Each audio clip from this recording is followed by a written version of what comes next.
Baik, bismillahirrahmanirrahim. Assalamualaikum warahmatullahi wabarakatuh.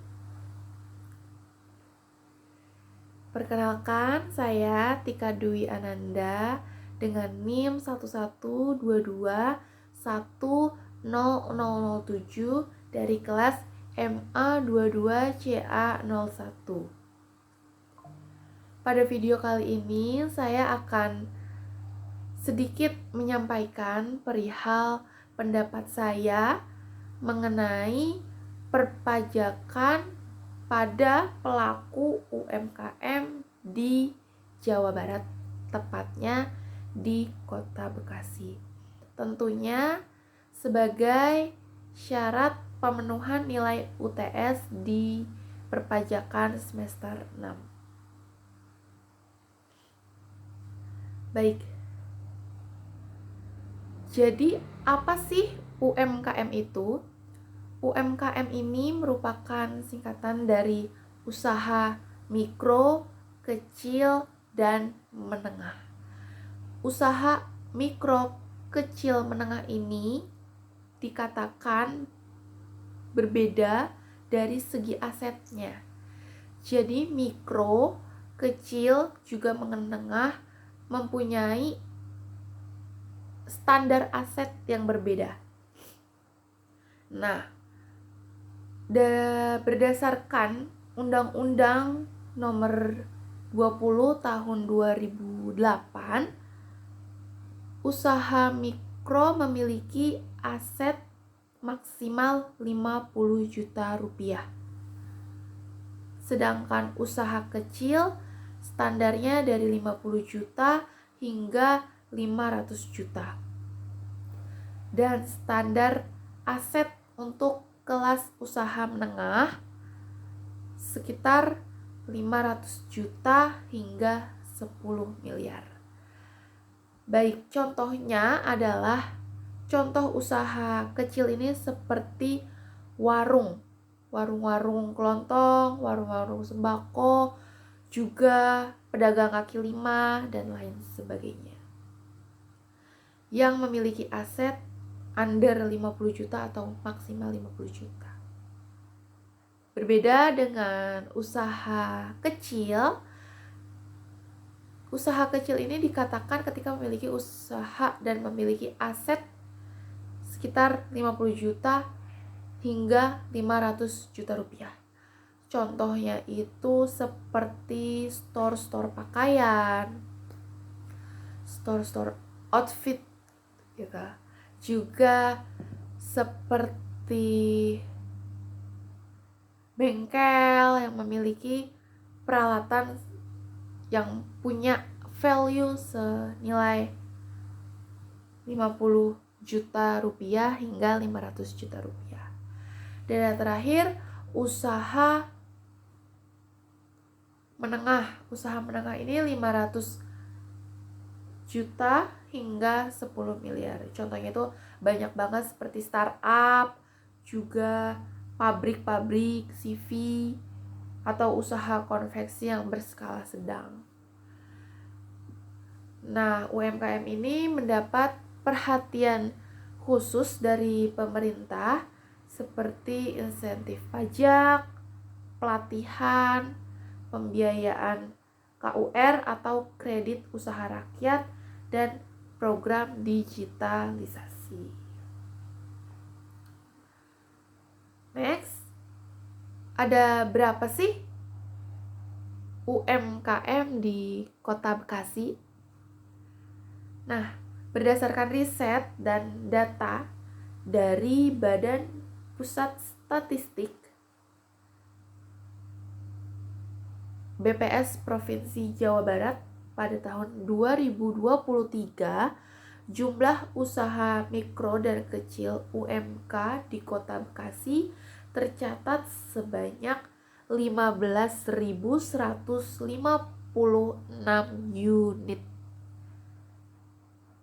Juga tercatat data dari Dinas Koperasi dan Usaha Kecil Kota Bekasi menunjukkan bahwa pada tahun 2022 terdapat sekitar 6.388 usaha mikro, kecil, menengah yang hampir didominasi oleh sektor makanan dan minuman, berarti oleh sektor kuliner.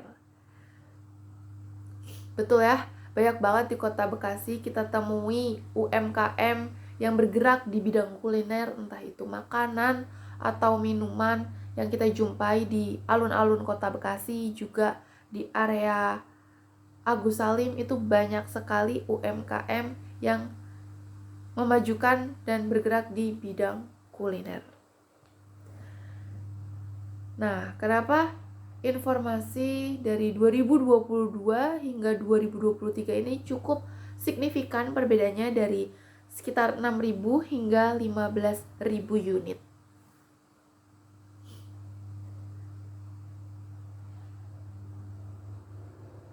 Baik, untuk selanjutnya,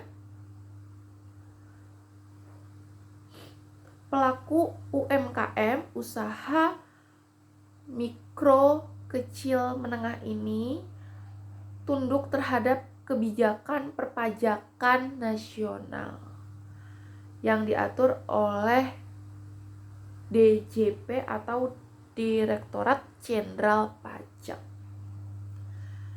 Tarif pajak UMKM di tahun 2024 berdasarkan Peraturan Pemerintah Nomor 55 Tahun 2022, tarif pajak penghasilan PPh final sebesar 0,5% dari omset atau aset berlaku bagi UMKM dengan ketentuan-ketentuan berikut nih. Ada 3 ketentuan, yaitu wajib pajak orang pribadi maksimal selama 7 tahun sejak terdaftar. Berarti punya UMKM ini memiliki NPWP, dan ketika didaftarkan wajib pajak orang pribadi 7 tahun itu wajib sekitar 0,5%.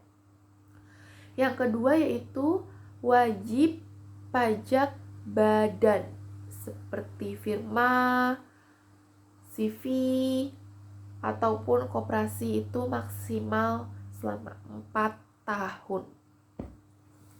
Dan nextnya, yang ketiga, perseroan terbatas atau PT maksimal selama 3 tahun. Setelah melewati jangka waktu tersebut, usaha mikro, kecil, menengah ini wajib beralih ke skema perpajakan umum sesuai pasal 17 Undang-Undang PPh, yaitu berdasarkan laba bersih. Bisa dilihat dari perpajakan UMKM yang terbagi standarnya melalui aset-aset terkait yang telah disebutkan sebelumnya, dan juga di Peraturan Pemerintah Nomor 55 Tahun 2022 sudah diatur dengan jelas mengenai perpajakan UMKM, di mana pelaku UMKM harus menaati juga menjalankan pelaporan perpajakan setiap tahunnya. Next, perubahan perpajakan mulai tahun 2025. Nah, mulai tahun 2025 ini UMKM telah menggunakan tarif PPh final 0,5% selama periode maksimal akan dikenakan tarif PPh sesuai ketentuan pasal 17 Undang-Undang Nomor 36 Tahun 2008. Juga sudah diatur jelas UMKM dikenakan tarif PPh final setara 0,5% pada pasal 17 Undang-Undang Nomor 36 Tahun 2008. Dimana dengan adanya peraturan tersebut, UMKM harus menyesuaikan peraturan perpajakan yang baru. Nah, batas omset dan pengecualiannya ada 3 juga. Omset kurang dari 500 juta per tahunnya tidak dikenakan PPh final 0,5%. Jadi untuk usaha mikro dan usaha kecil bisa menggunakan omset kurang dari 500 juta itu tidak akan dikenakan PPh final 0,5%. Yang kedua, omset lebih dari 500 juta hingga 4,8 miliar per tahunnya akan dikenakan PPh final 0,5%.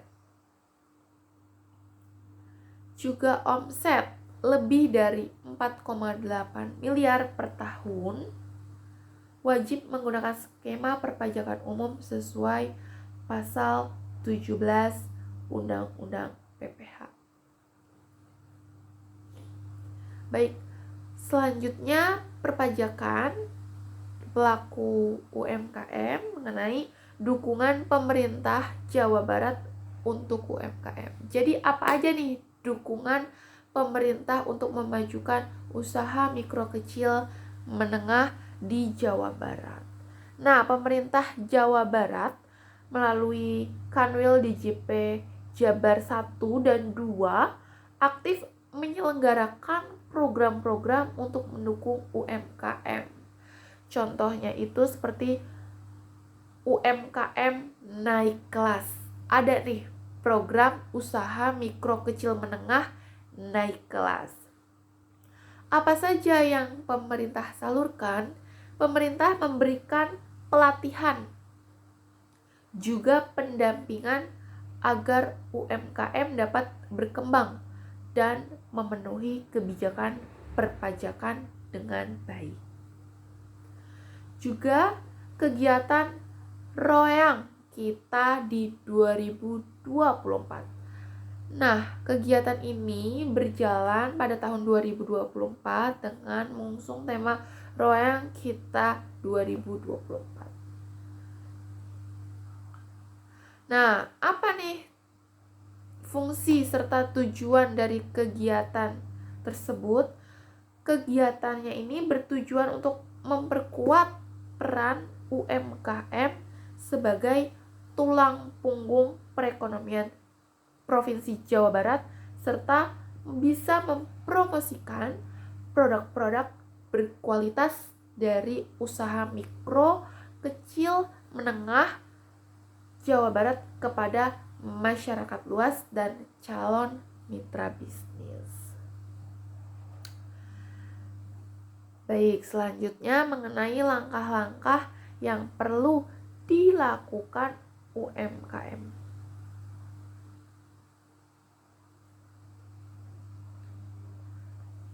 Yang pertama itu ada evaluasi masa berlaku tarif 0,5%. Periksa apakah masa berlaku tarif PPh final 0,5% itu sudah habis atau belum. Berarti sesuai omset pelaporan yang sebelumnya. Juga menyiapkan pembukuan, konsultasi dengan DJB atau konsultan pajak. Bisa pelaku UMKM ini mendapatkan informasi dan bimbingan lebih lanjut melalui konsultasi dengan DJP mengenai kewajiban perpajakan. Dan keempat, memanfaatkan program pemerintahan.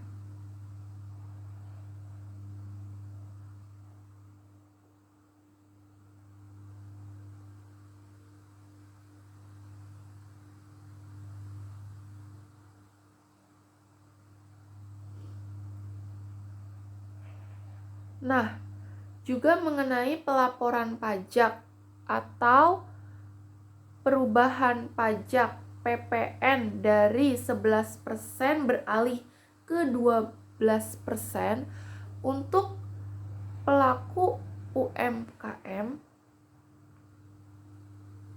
itu dilakukan pada usaha menengah, yaitu aset 500 juta hingga 10 miliar. seperti yang kita ketahui, banyak sekali UMKM yang sudah bergerak di Kota Bekasi ini. Dari segi kuliner, dari segi fashion, semua sudah berkembang, dan masyarakat sekitar pun juga ikut berkontribusi dan berpartisipasi serta mengembangkan produk UMKM. Dari pemerintah pun juga sudah memberikan akses pelatihan juga bimbingan bagi pelaku UMKM.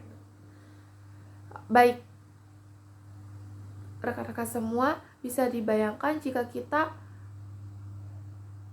ikut dan mendukung program UMKM ini atau program UMKM naik kelas, di mana kita juga berpartisipasi better beli jajan di UMKM itu yang tidak kena PPN, atau makan di resto milik negara lain atau brand lain yang kena PPN 12%. Nah, baik, langsung aja, bagaimana sih cara memberdayakan UMKM?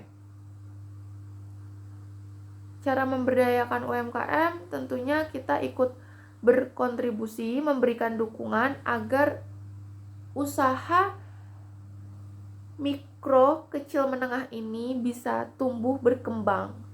Nah, dari akses permodalan untuk pemerintah itu bisa menyiapkan KUR tadi, KUR, kredit usaha rakyat. Nah, juga membuka akses program digitalisasi. Itu kan membantu UMKM itu mengakses seperti ke area e-commerce, Shopee, TikTok Shop, Tokopedia, blibli.com, dan lain sebagainya. Juga menjalin kerjasama dengan marketplace. Pemerintahan Kota Bekasi juga sudah menyediakan pelatihan bersertifikasi dan legalitas. Itu bisa mempermudah pembuatan nomor induk berusaha, memberikan akses pengurusan sertifikat halal, BPOM, dan lain sebagainya. Akses pasarnya, Kota Bekasi ini juga sudah memberikan wadah dan tempat serta area yang memungkinkan untuk pelaku UMKM terus untuk bertumbuh dan berkembang. Membuka pasar melalui event lokal atau kegiatan di tahun 2024, yaitu Rewang Kita 2024, juga mengekspor dan melalui pameran. Mewajibkan instansi menggunakan produk lokal, program bela pengadaan. Nah, dimana pernah kita temui di salah satu perusahaan atau yang sebelumnya sudah pernah viral, bahwa ada perusahaan yang mengharuskan seluruh karyawannya menggunakan pakaian atau brand lokal. Semuanya harus serba lokal. Nextnya juga infrastruktur dan teknologi. UMKM ini diwadahi fasilitas alat produksi, mesin, atau teknologi yang tepat guna. Nah, seperti sebelumnya yang pernah kita temui bahwa pemerintahan ini nih menyediakan gerobak gratis untuk para pelaku UMKM.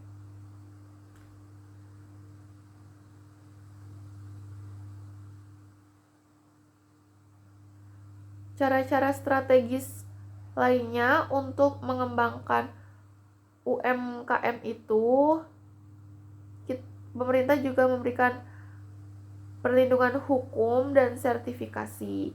Contohnya itu contoh nyata, pemerintahan Kota Bekasi mengadakan pelatihan dan pendampingan UMKM secara rutin, termasuk sertifikasi halal gratis dan akses pasar lewat aplikasi lokal. Baik, Itu tadi pendapat saya mengenai perpajakan bagi pelaku UMKM. Nah, bagaimana sudah diatur pada PP juga pada undang-undang.